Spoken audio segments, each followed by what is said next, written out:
It is my privilege to stand here today to introduce our speaker for tonight. I know this guy because I knew him when he was probably about 15 pounds lighter. He's probably still the same height. I was a little taller back then. Oh, he's a little taller, okay. But I had the opportunity to serve as the principal for our speaker when I was at Shaw High School. And Shaw Raiders in the house. Raider, always Raider. But at that point, I found him to be a very hard-driving young man. Actually, when you look at him, you say, what position did he play? Fullback, something like? Well, actually, he was guarding nose guard. Linebacker. Linebacker. Yes, sir. He played all that stuff back here. How could he see? I can tell you, they couldn't see him. So here he was, standing back there, going and taking people out. I mean, really taking people out. I sort of felt sorry for some of them, not many of them. But Jonathan Rivers has been an inspiration to me, the people who served with at school, inspiration for the people he has worked with. And actually, whenever I have people who do well, such as you guys, you inspire me. So we're looking for somebody who can be an inspiration to all of this. I know them better as Bam, but he has been somebody who has come to the limelight. I don't know if you watch CW. Yes, sir, CW Jabam. He's one of the co-anchors of a talk show, a sports talk show. So if any of you are interested in things of that nature, you might want to talk to Jonathan. So without further ado, I present to you Jonathan Rivers.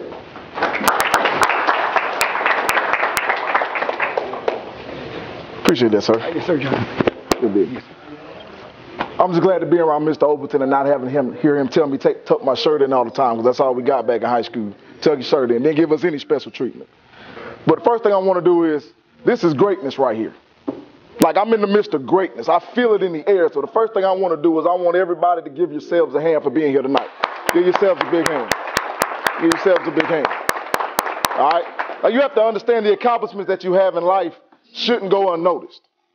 They shouldn't go unnoticed. And I'm a man about business. Like, I've always been about business. When I was in the second grade, I used to be a part of assemblies in school that were about business, which is why I went to school and majored in business. And one of the things that I never forgot when I was in school was the product life cycle.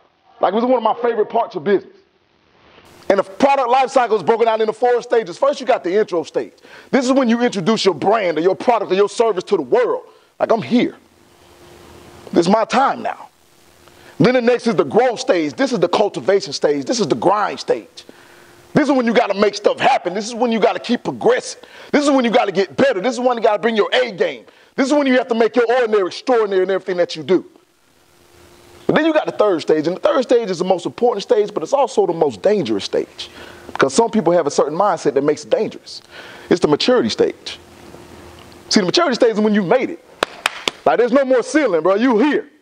There is no more ceiling. You've done what you needed to do. You've accomplished what you wanted to accomplish. You've made it in your mind.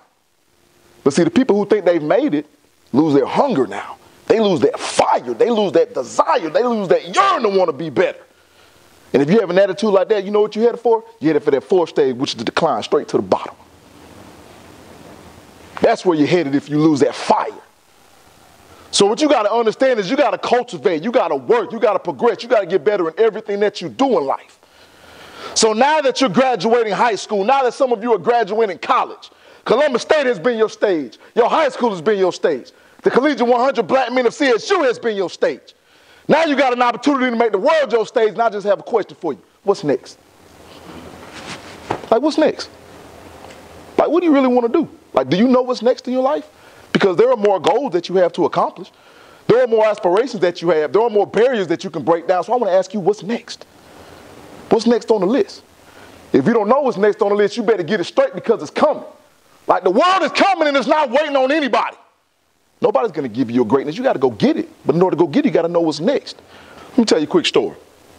Graduated from Shaw High School, like Dr. Overton said. Went on to Auburn University, graduated in 2004. And while I was at Auburn, joined the greatest fraternity in the world, Omega Psi Phi Fraternity Incorporated. And one thing we would do all the time is travel. Like, we would road trip. There was never a Saturday I was in Auburn.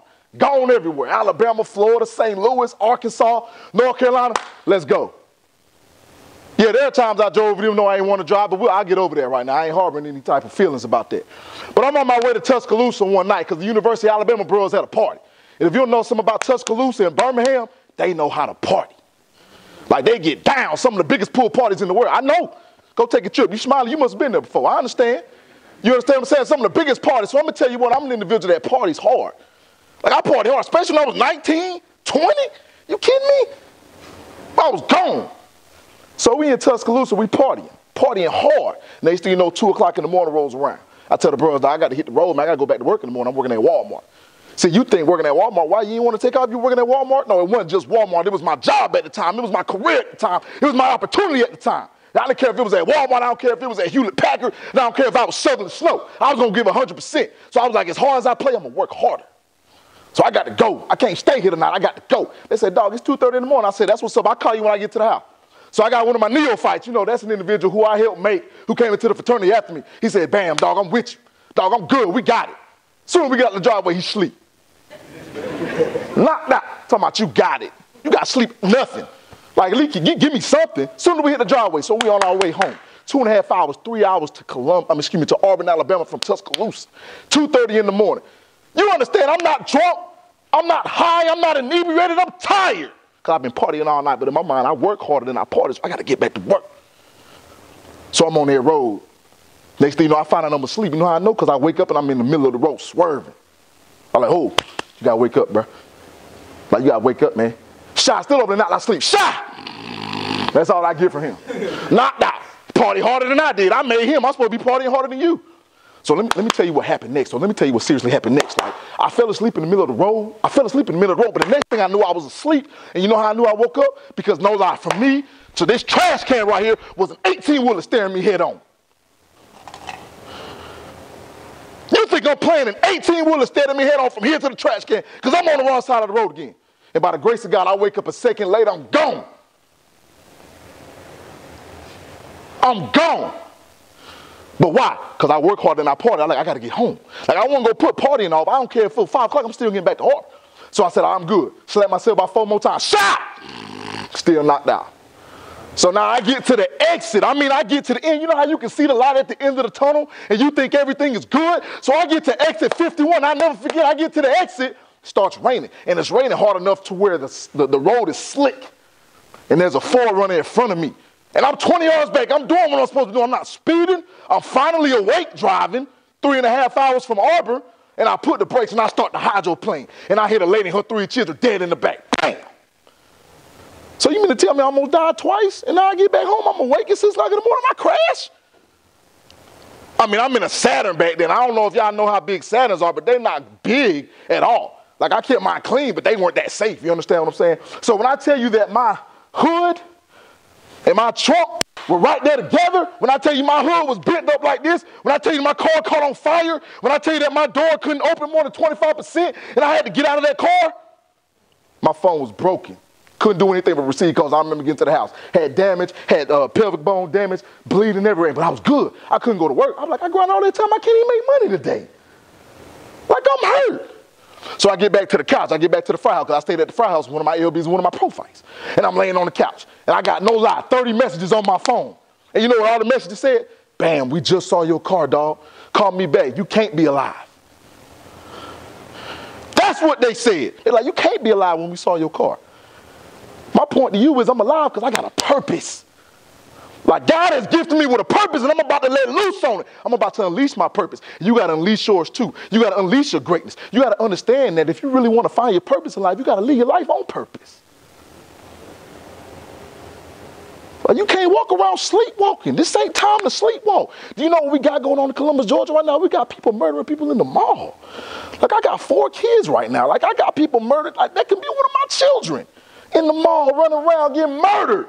For what? Because you're trying to prove you're a man?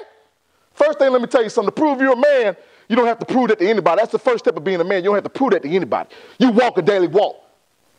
You have to prove so much. Now you're going to pull out a gun and shoot somebody in broad daylight in the evening because you're trying to prove to be a man? Like, that's not your purpose. But that individual's purpose was taken away. And see, the things you're doing right now, living in your purpose, stepping in your purpose at Columbus State and in high school means something. Don't let anybody tell you it doesn't mean anything. So like I asked you already, what's next? Like, what's the next opportunity? And one thing I need you to understand is that to be ready for an opportunity, you got to be in position before it happens. Like, there's no such thing as taking an opportunity and not being in position. It is better to be ready for an opportunity and not get one than to get one and not be ready for it. What do you think I was doing when Dr. Overton called me last year? Like, he called me last. He's like, Mr. Rivers, you know how cool he is. Look at him, you know how cool he is. He was like, Mr. Rivers, I heard you're a motivational speaker. I said, yes, sir. He said, man, we got the 100, Collegiate 100 black men next year. I want you, sign me up. Sign me up. Like, you got to be a pest. Do you understand what I'm saying? Like, you got to be a pest about your goals. Like, you got to pester people. I called him 2 or 3 times, no lie, right? I told my wife, I said, hey, if you ever see Dr. Overton, you let him know to call me. He saw my wife at Walmart. She was like, excuse me, my husband just wanted to make sure. He's like, I got him. Like, you put your family to work when it's about your goal. Like, you got to be a pest about everything, man. You got to be persistent, right? You got to be enthusiastic. You got to be strong, and you got to be in tune with what you want. That's what you got to be. Now, the thing about it is when you procrastinate, it takes away those opportunities, doesn't it? Now, when you sit back and wait, it takes away those opportunities. Let me tell you about a time when I procrastinated and how bad it hurt me. I went to school with this young lady, and he knows her. He was a principal. He told you I went to school with this young lady. Vibrant young lady. She cheered while I played ball, and we were tight. I mean, she was real nice. The only thing you could notice about her was her smile. Every time you saw her, she was smiling. Like, we would crack jokes on each other, and every time I joked, she was like, man, that was a good one. She was smiling. I ain't never see her mad at anybody. So some years back, she ended up joining my church, and I was so excited because she was getting closer to Christ. She was doing everything she needed to do in her life. She was married, had a family. She was going places. She was changing her life. She came to Bible study one Wednesday night, and that smile I had seen for years and years and years was gone. Like, it wasn't there. And I said, what's the matter? You know what I'm saying? And you know who I said it to? I said it to myself. Now, every Wednesday before that, while they were having worship, I would go up there and talk to her. I would go give her a hug. I would go tell her, how you doing? I love you like a sister. You know what I'm saying? We down like that. What's going on? But the night I saw that pain on her face and that opportunity was there for me to go minister to her and talk to her, I didn't do it. What did I do? I procrastinated. Why? Because I said, well, maybe she's not in a position to talk right now. She might not feel good. I took it upon myself to make that decision and not go see her like I had every time. So I said, I'll just see you at the service. Ain't number 30 minutes. Hey, they ain't even procrastinating, man. Ain't 30 minutes. Like, you drop something on the ground, you eat it at 3 seconds. There ain't nothing wrong with that. Ain't nothing wrong with that 3 second rule. I turned it into the 5 second rule. You understand? When time's hard, you eat what you eat. So I said, I'll procrastinate. I'll put it off till after service. Like, cool. Great word. I remember the word. Great word. I turn around, she gone. I was like, man, I got to catch her tomorrow. Funny thing about it is, tomorrow she had been murdered by her husband. Yeah, see, I think I'm making this up, this real deal right here. She had been murdered by her husband, found in a ditch. So I can't sit here and tell you that if I would have gone and talked to her that anything would have turned out differently. Like, I don't know that for certain. I don't know that. But what I do know for certain is that I didn't do what I was supposed to do, what the Holy Spirit led me to do, and now I ask myself, could it have been different? And I don't want you to feel that way. I don't want you to feel that way. I don't want you to say, what if? Like, I don't want you to have regrets in life. I want you to understand that even if you fail, you took that step. Even if you fail, you took that step. Because failure is a prelude to success. There is no such thing as success without failure. And whoever told you that lied to you. If they told you that you can be successful without failing, they lied to you. Or they never tried to be successful because you're going to fail all the time. All the time. Do you understand what I'm telling you? That was my procrastination. And when you procrastinate, you know what you don't do? You don't plant seeds. Like, you don't plant seeds when you procrastinate. It doesn't happen. And see, the thing you got to realize is a lot of people don't want to plant seeds because they want to get the thing right now. Like, but do you understand when you plant seeds, do I get a seed back when I plant it? No. I plant an apple seed, what do I get? An apple. Isn't that better than a seed?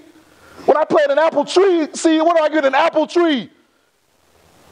I'm saying, like, if I plant a watermelon seed, I'm getting a watermelon. And I love watermelon. Like, that's what I get. I get an entire watermelon. I don't just get the seed. So you got to plant the seeds. I used to be the Roman representative at the University of Phoenix. And when I was in the Roman representative at the University of Phoenix, we had something called career progression. I never forget it. They're talking about progressing your career progression. You know, I got to always do mnemonic devices and things like that to remember stuff. So they was like, hey, in order to be in the situation to get employed, in order to be in the situation to get progressed, in order to the situation to apply for management, anything else you want to do, you got to go through career progression. It's like 30 modules plus writing. Everybody was like, nah. Like, there are no open positions here right now, so why would I do that? That's 90% of the mindset of the people that I work with. I'm talking about grown people. I'm not talking about people like you. I'm not talking about young men and women who are in a position to be great in life. I'm talking about grown people with careers they're trying to establish. Yet they're trying to establish their careers, but they didn't want to establish the grind. They didn't want to establish the grind, but you want to be established in your career. I don't get that. So 90% of the people say, hey, there's no job available. I'm not about to sit here and do 30 career progression modules. I'm going to lay that to the side. And I said, okay, you do what you do. But I understand that the goal doesn't always manifest itself yet. Like, just because something hasn't manifested itself doesn't mean it hadn't happened. Like, that's why people with true vision, like Martin Luther King, that's why people with true vision are not known by other people. Like, they don't know their vision because their vision is seen with their passion. Like, you don't see a true vision with your eyes, you see it with your passion. So if nobody else sees your passion, don't worry about it. If somebody says you crazy, we'll go, you talking about, thank you. I appreciate you calling me crazy. I know I am. So I'm at the University of Phoenix and I finished all my career progression. And no. I don't get a management job. I don't get progressed, but you know what I did? I got a skill set that right now is unparalleled. I got competencies right now that are unparalleled. You know what I got? I got mindsets and I got opportunities to do team builders. So over the next 2 or 3 months, I did about 4 or 5 team builders for the team. I got an opportunity to talk in front of 20 or 30 people and encourage people on a daily basis in meetings. That's what I got. And I lied to you not. 2 months ago, that director that I had at the University of Phoenix 6 years ago called me. She said, hey, Jonathan. She said, I'm over here at Indiana Wesleyan University right now. She was like, I was telling my director how great you were, how you were one of my best workers, how you had the Spirit of God in you, how you always came to work on time because I was early. She said the grind and the effort you had. She said, you know what? We're trying to bring in somebody because we're trying to mesh our vision. Like, they're going through change right now. A lot of people don't like to go through change. You know why? Because a lot of people don't like to change themselves. So they're having a hard time with that right now. They were like, we need to bring you in. She said, I don't only want you to do a devotional, but I want you to lead a workshop. She said, hey, send me your price quotes and everything. I want to fly you out to Indiana. Indiana? What? 6 years ago, I did what? I planted that seed. And did I get a seed back? No, bruh. No, ma'am. I didn't get a seed back. I got an opportunity to go to Indiana on that dollar. But it's not about that. It's about me being able to go out there because she saw something in me that I could change people. It's about being a change agent. It's because I see problems and I try to get the solution out of the problems. I don't see problems and complain. She reached out to me 6 years later because I embedded in her mind and her heart, this is the guy you need to bring in. I ain't even talk about being a motivational speaker then, but it happened. And now that opportunity is there for me. And I talked about this earlier. You understand what I'm saying? Like, if you're taking advantage of opportunities, you got to love what you do. In anything, you got to love what you do. You know what happens when people love what they do? You know what they cherish? They don't cherish the prize. Like, they don't cherish trophies. Like, they don't cherish extrinsic rewards. They don't cherish accolades from other people. They cherish the process. They cherish the process. Like, they get up every morning and be like, process, yeah. I'm serious. Like, I'm excited right now, but I'm dead serious. That's why I'm excited, because I'm serious. They cherish the process. Like, you heard Mr. Open say I co-host a college football show right now. Like, do you know what I do every morning? Let me give you a rundown of my day and talk about my process. I get up at 5:30 every morning, especially when we post our midweek motivation videos. I get up at 5:30 every morning because my 4-year-old got to be at school. And my wife ain't getting up. I'm sorry, she ain't getting up. So I got to get up, get him dressed, get him fed, get him to school, come back, shower up, get my clothes ready, go to work, come back from work, meet with George, because we had these mastermind meetings, and I got to prep for the show. I get back around 11:30. We cut videos of motivational speakers because we're trying to change the world through encouragement. I go to sleep for about 5 hours, and I get up and do it again. Like, that's my process. And I do it every day, which means I love it. But, you know, if I were driven by external rewards, if I were driven by external factors, if I were driven by what you said about me, if I were driven by you saying, hey, good job, you're doing a great job, I wouldn't do that. I'd get tired. I'd get tired of trying to please you. You got to remember something. People that are externally motivated, a lot of times are internally fragile. A lot of times when you're externally motivated, you're internally fragile. That's something serious. And see, what starts to happen is when you become internally fragile, you know what starts to creep into your mind? Fear. Like, now you're doubting yourself. Now you're wondering, am I really doing this? Like, do I have the muscle, do I have the gumption, do I have the skill sets to do this? That's what you're wondering. That's what you're wondering now. And let me tell you something about quality speech. You know the word if? Raise your hand if you've ever used the word if. Raise your hand. Come on, raise your hand if you ever used the word if. Do me a favor. Stop saying it. Stop saying if. You know what if means? If means doubt. Hey, if I can make it to college, I'll do this. If I get this job, I'll do this. If I can make enough money for my family, I'll do this. So you saying if, you like, okay, if, but if I don't, what? There's no recourse. But when you say when, I called somebody the other day, I called Double O Key. Anybody know who Double O Key is? He's a DJ for Fox 105. Look, my ambition, I'm going to speak at Family Day in the Park. I'm telling you this now, I hadn't been done in the store yet, but I'm telling him I'm going to speak at Family Day in the Park because I'm going to try to encourage the city and do what I need to do. And I called him, he said, hey, we're going to have a meeting, and I'm sorry I can't give you a definitive answer right now, but I'll let you some next week. I said, bro, I'll be waiting on you to call me back and confirm. Appreciate you. That's all I needed. Like, you ain't got to tell me right now, like, bro, I speak in the affirmative. I'm good in uncertainty. You can say anything you want about me. I'm good in uncertainty. I ride like that. I ride or die with uncertainty. I understand that life is going to happen. Like, the only thing certain about life is its uncertainty. I'm like, bro, I said when? Like, when I speak at Family Day in the Park, we're going to change the world. You understand what I'm saying? Like, when I get this new opportunity, we're going to make it happen. We're not going to let it slide. That's what it's about. You got to be able to say when and not if. I want everybody to rid yourself of in and not with. When and not if. Now, I want you to do me a favor. I want you to repeat after me. I want you to say, cherish the process. Cherish the process. Not the prize. Not the prize. Now, I kind of want you to say it like you care about what I'm saying right now. Cherish the process. Cherish the process. And not the prize. Not the prize. I'm serious about that, though. Like, I'm not just sitting here to hear myself talk. I want you guys to cherish the process. Like, love what you do. And in loving what you do, man, you got to be able to invest your time. Like, we have to be able to invest our time wisely. Like, you understand what I'm saying? Like, look, so many people watch basketball games. So many people on Facebook. So many people watch football games. So many people on the computer doing nothing with their lives. Like, they're in the same situation they were before they started. How are you progressing? How are you investing your time if you're sitting there doing nothing to get better? Like, when I watch sports, I watch it with a purpose. I watch sports because I analyze it. I talk college football. I'll sit here and run down recruiting with you in a heartbeat. We'll talk about Auburn, Alabama, Georgia, Florida State, Miami. It does not matter. That's my lifeblood. So I get an excuse. I get to watch sports because it's what I do. You understand what I'm saying? But if you watch the sports, you're not doing anything for it, you are wasting your time.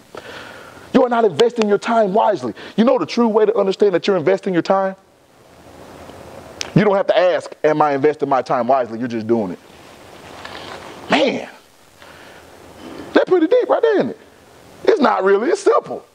Like, if you are investing your time wisely, you don't have to say, am I doing what I need to do to get forward? You are investing your time the way you should be. People always talking about, I need to invest money to be successful. No, what you need to do is invest time and research how to make money. Like Miss Williams, where'd she go? I'm sorry. I'm all over the place. She might have dipped. Mr. Overton, Columbus State, this gentleman right here introduced Eric Thomas, right, when he was here? You know how I know that? How did I know that? Because I was in the building. One of the hottest motivational speakers come to my hometown. I said, bro, you come to Columbus? Like, I'm there. Like, I'm there. I ain't gonna lie. I ain't even had $30 to my name that day. I ain't lying to you. I don't care. I'm transparent. I don't care. I didn't have $30 to my name that day. My car had a decline from people who were like, I'm trying to get. I went and got another car. I called my wife and said, babe, a bill came out that I didn't know what coming out. It was boom. That's no longer an issue right now, though. You know what I said? Because I said we're speaking financial blessings into our life. And since that time, things have been skyrocketing. Because I said when and not if. You remember I just said that a little time ago? Like, I knew he introduced E.T. because I was in the building. Do you think that I was going to let a time go by when the hottest motivational speaker in the world was going to be here? I've been listening to this man for 2 years. I was going to let time go by and me not go see him in person? Have you lost your mind? I think that was a good investment of my time. Don't you agree? That was a good investment of my time. So you got to do your research. Like, I'm a motivational speaker. My mouthpiece gets me where I need to be in life. My mouthpiece allows me to help people. I've been blessed with the gifts of leadership, exhortation, and giving. I give my time. I give my efforts. I give my love. I give my mouth. I give my words. I give my encouragement. And I lead by listening.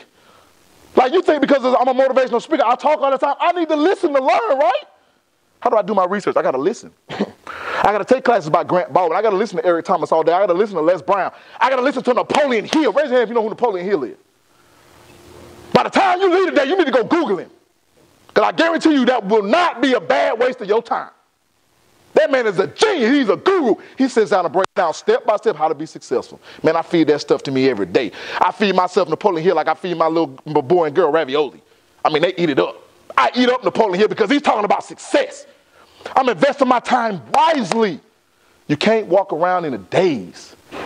You can't walk around unintentional. You have to be intentional about everything that you do. I want you to listen to what I'm saying right now. Like, we're in a state of emergency right now. Like, there are so many young men like you that are not doing what you're doing right now. Like, you don't understand that you have an opportunity to change the world right now. Don't let it slip. I'm not playing. Like, I see you guys, I see my 3 boys in 15 years. And I got a daughter, so I want them to be able to understand how things work in this world. So yeah, I'm hard on them.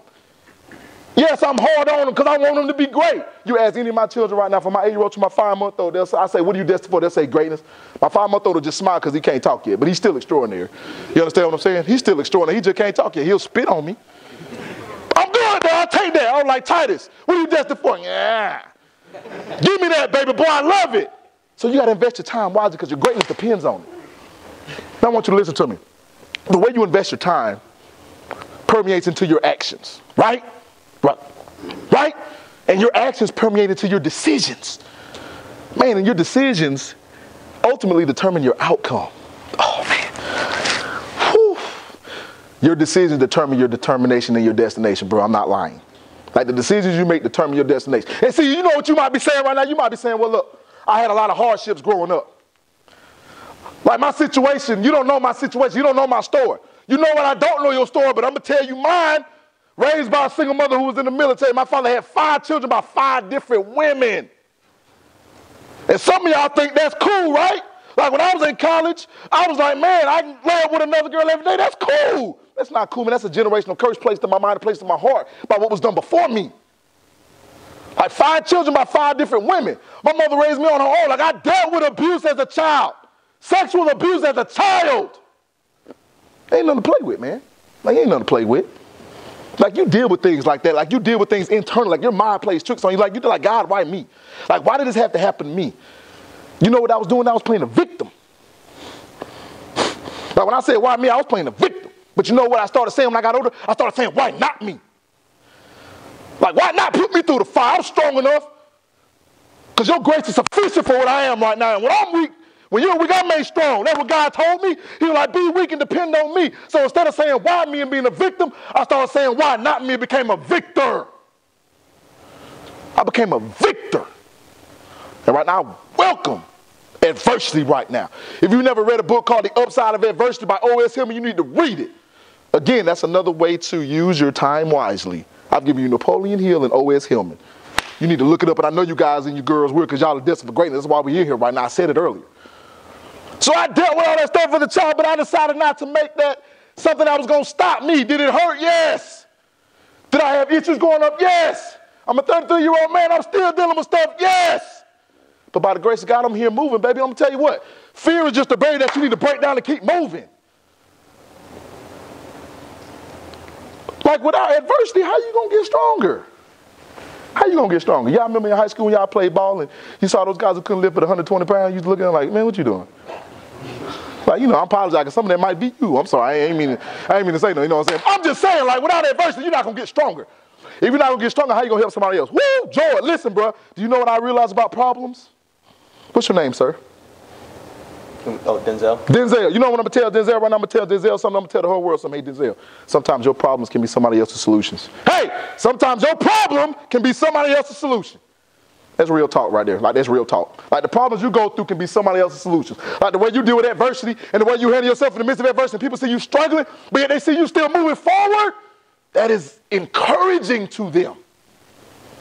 So I want you to embrace those things that hurt you. I know you're going through something right now. I just want you to embrace it. Regardless of what the world says, God loves you, man. Like, you're fearfully and wonderfully made in the image of God. And He's got you. You just got to remember that. He's got you. So you know what else I decided? You know, I decided to say, why not me, and become a victor, right? Instead of saying why me and being a victim. Like, don't be a victim, be a victor. Like, you got victory. Victory, like championship. Like, I'm holding it up. I got the belt right now. I'm wearing it. And I ain't taking it off for nobody. Not anybody. I ain't taking it off for nobody. Because you know what? Instead of being a product of my environment, I decided to be a product that changes my environment. I made that decision. Now, I want you guys to realize something. I'm about to close, but I want you to realize something. Not only do you have to be the product that changes your environment, I want you to know something. It is not your job to try and control life's circumstances. That's not your job. Because life is like a boxer that never gets tired, bro. Like, life gonna keep swinging at you. Life gonna come harder than you ever seen life come before. Like, it's gonna hit you in the back. Boom, you gonna get blindsided. Like, he talked about I played linebacker. Like, I used to lay people out. You let me catch you slipping. Like, I ain't playing, man. Like, I'm nice right now in your mind. I don't play games. I don't play games in life. I live life with a linebacker mentality. It is not your job to try and control life circumstances. Your job is not to let life circumstances control you. That's your job. Don't let things you go through control you. Be free from those chains or those bondages. Like, I'm speaking from a place of bondage. Like, I know I'm not making this stuff up. Everything I've told you tonight is real life, real me. I'm not playing. I put here for a reason. This is my purpose. And you need to live out your purpose. You need to step into your greatness. And don't let any day go by when you're not investing your time wisely. Don't let any day go by when you're forgetting to use quality speech. Don't let any day go by when you're not encouraging somebody else either by your actions, your words, or the things that you don't do. Remember, sometimes not responding is more positive than responding. Like, let somebody walk up to me and say something to me right now. I look at you like, okay, man. I got a situation. I got a wife, 4 kids, nice opportunity, career, greatness standing in front of me. I'm not about to throw it away to prove that I'm a man, because I'm going to prove that I'm a man by not saying anything to you. Remember, sometimes it's harder to walk away than to swing back on somebody, but usually the better thing to do is the harder thing to do. Like, just because 100 people are doing something doesn't mean it's the right thing. Majority doesn't equal right. Right equals right. I'm about to close, and I got one more thing I want to say to you guys. God is so good, man. I'm up here crunk right now. Like I feel like they're going to reel me in like the same man on the Apollo. I'm just going to keep going. I'm going to run through the stop sign. I'm crunk right now. You understand? I'm surprised I still got this jacket on. But what I'm telling you is that Scripture tells us that you have not been given a spirit of fear, but of power, love, and a sound mind. And with power, you can lift any dream. With love, you can accept any circumstance. And with a sound mind, you can create any opportunity. The world is about to be your stage. What's next? Hey, my name is Jonathan Rivers. I really appreciate you guys. Thank you.